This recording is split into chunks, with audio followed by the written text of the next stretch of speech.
I can't use trailers due to copyright issues with Rockstar and Take-Two Interactive, and I don't have any footage because I don't play the Grand Theft Auto games, so I thought what better opportunity than now to use my face. It seems as if a Grand Theft Auto Trilogy Definitive Edition announcement is imminent, that being remasters of Grand Theft Auto 3, Vice City and San Andreas, which may provide the perfect opportunity for me to actually finally get properly involved with the GTA series, because so far I haven't been. I don't think it's been because I didn't want to. It's definitely not out of some dislike for it. It's just because I couldn't get into it before due to everything else going on. So maybe now, if it comes back to the forefront in ways more than GTA 5 being re-released for the toaster, it could provide that. Firstly, last week sometime, Grand Theft Auto the Trilogy, the Definitive Edition, was rated in Korea. I love that the Achilles heel of keeping a remaster under the wraps is it being rated in some random country. So Grand Theft Auto the Trilogy, the Definitive Edition, has been rated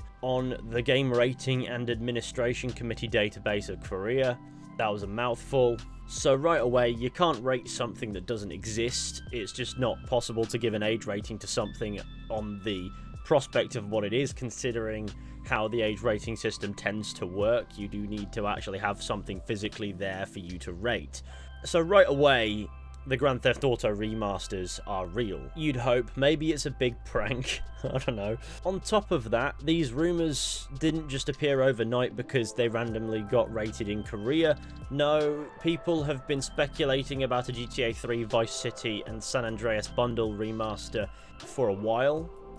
Such as back in August, I believe we covered something to the effect where if they did well, and judging by the success of the GTA remasters, they might consider doing, and by they I mean Rockstar, they might consider doing a remaster for Red Dead Redemption, which definitely had my ears perking up. And on top of that, it's being covered by Kotaku. Obviously, they've got some bullshit articles on their platform, and I wouldn't trust it with everything, but when it comes to covering unannounced games, they tend to be pretty bang on. Also, it seems there are files in the Rockstar launcher that references these new GTA remasters, though it seems these strings of data have been in the launcher since early September, according to @videotech_ on Twitter, who's pretty on the money when it comes to Rockstar stuff, so definitely worth a follow. And then on top of that, apparently some logos and icons have leaked, and on the off chance that these are actual leaks, I'd rather not show them because I understand that leaks can be quite soul-crushing to developers working on projects they want to surprise people with.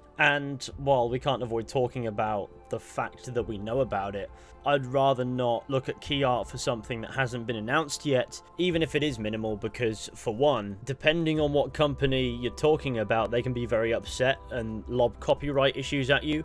And it's Take-Two Interactive, and they would do that for using footage of a trailer. Also, it keeps some element of the surprise alive, which is kind of at least a little bit fair to the developers who've worked hard on these remasters, if they so happen to exist, which they probably do, but again, no confirmation just yet. The rumor is we'll be hearing about these remasters very soon, and apparently they'll be releasing this year, though knowing Rockstar Games and how Rockstar Games works, that could so easily wind up being this time next year, or even the year after. You can never tell with the release windows provided by Rockstar, as they're almost always wrong. That might be different for a remaster.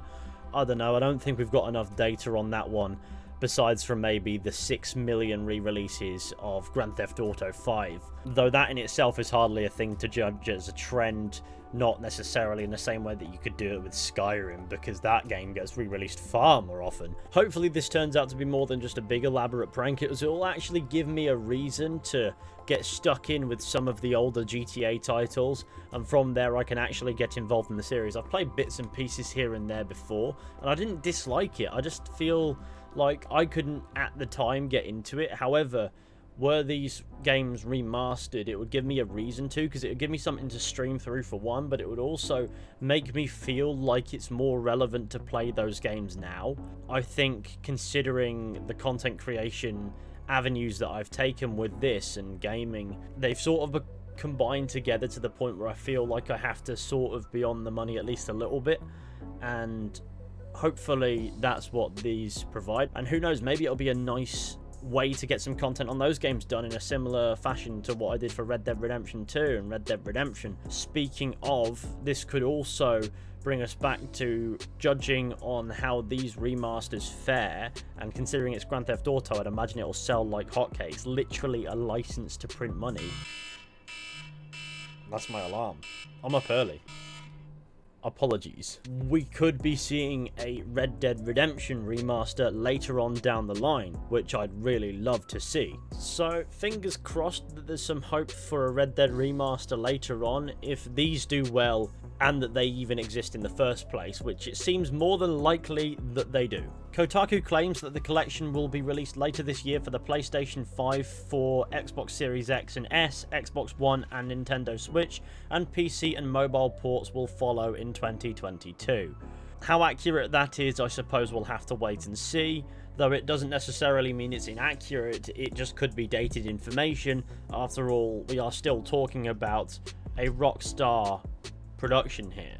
And if there's one thing that Rockstar loves more than making money, it's delays. Though it's rightfully so, because the games come out and they're pretty bloody brilliant. Not without their issues, no game ever is, but they're pretty bloody brilliant.